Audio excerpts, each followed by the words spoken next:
Pernah tak rasa hidup ni seakan-akan macam tak adil? Kenapa aku?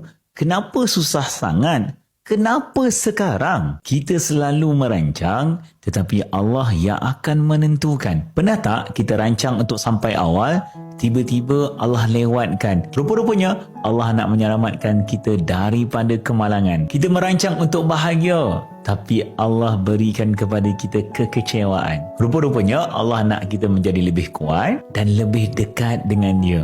Kita juga merancang untuk bersama dengan seseorang, tapi akhirnya Allah jauhkan. Rupa-rupanya Allah nak memberi kepada kita seseorang yang lebih baik, ataupun Dia sedang mengubah kita untuk bersedia menjadi lebih baik. Sakit, ya. Kecewa, mungkin. Tapi percayalah, setiap air mata yang jatuh ada hikmah yang Allah telah siapkan. Masalahnya, kita selalu melihat apa yang telah hilang, apa yang telah Allah ambil daripada kita.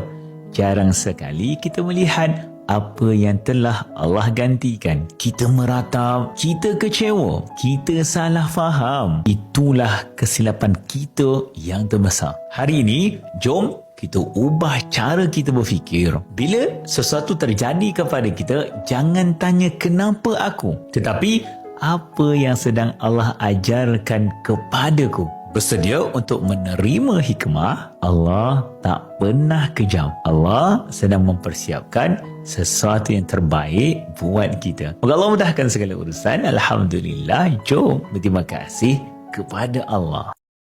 Pernah tak rasa hidup ni seakan-akan macam tak adil? Kenapa aku?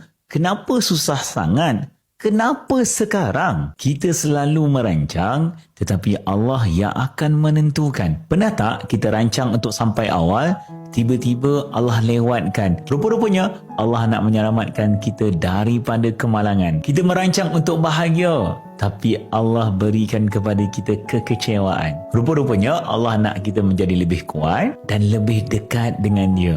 Kita juga merancang untuk bersama dengan seseorang, tapi akhirnya Allah jauhkan. Rupa-rupanya Allah nak memberi kepada kita seseorang yang lebih baik, ataupun Dia sedang mengubah kita untuk bersedia menjadi lebih baik. Sakit, ya. Kecewa, mungkin. Tapi percayalah, setiap air mata yang jatuh ada hikmah yang Allah telah siapkan. Masalahnya, kita selalu melihat apa yang telah hilang, apa yang telah Allah ambil daripada kita. Jarang sekali kita melihat apa yang telah Allah gantikan. Kita meratap, kita